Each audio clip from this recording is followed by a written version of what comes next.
But seriously, so honestly, I write a lot of very romantic stuff, and it shocks people sometimes to know that I am married and that I have a wife. And well, I do. I have a very supportive and beautiful wife, and this one's for you, Nick.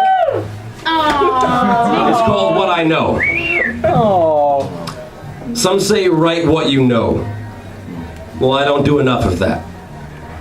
I write what I'm afraid of, what I imagine might happen to characters I create, when what's happened to me warrants telling more than anything.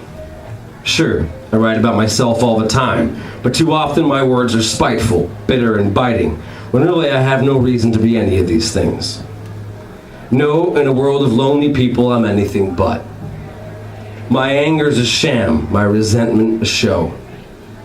I'm as afraid of the future as anyone else. But I have no fear. Because for 2 weeks and a few days shy of 12 years, I've been blessed to know my wife. My whiskey buddy, curly-headed cohort, and the reason I'm still alive. See, mine is the story of a boy who became a man in the arms of a woman.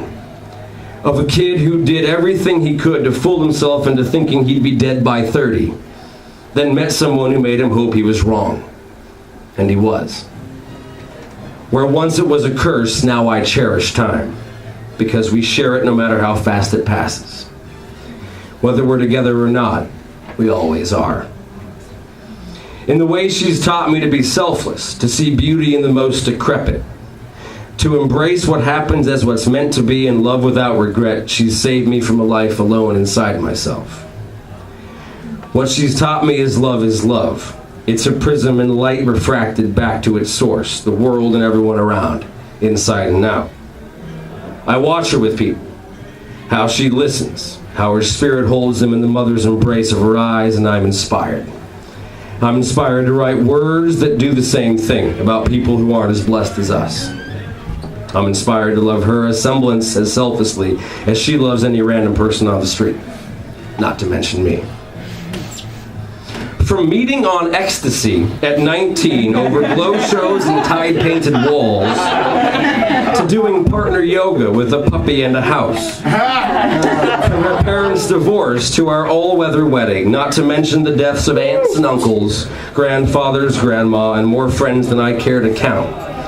From Tempe to Europe, Morocco to Brooklyn, Belize to Zimbabwe, from nightly bong hits to pre-noon shots, DSC to PLG.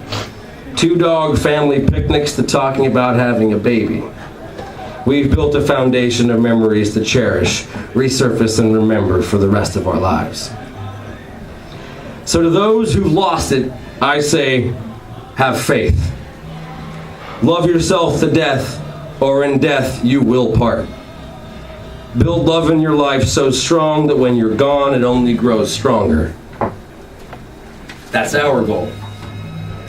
As older and older we grow closer to the point each of us is just as much ourselves as the other. That's why I don't mind growing up.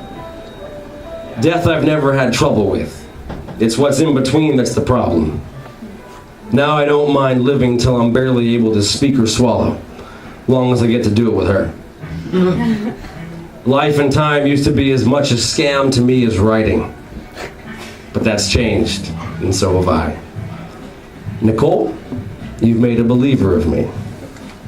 And for that, I thank you from the bottom of my ink-stained heart. The greatest words I've ever put to page are the vows we wrote and live together to this day. Thank you for being my wife. And thank you guys for putting up with a little harmonic.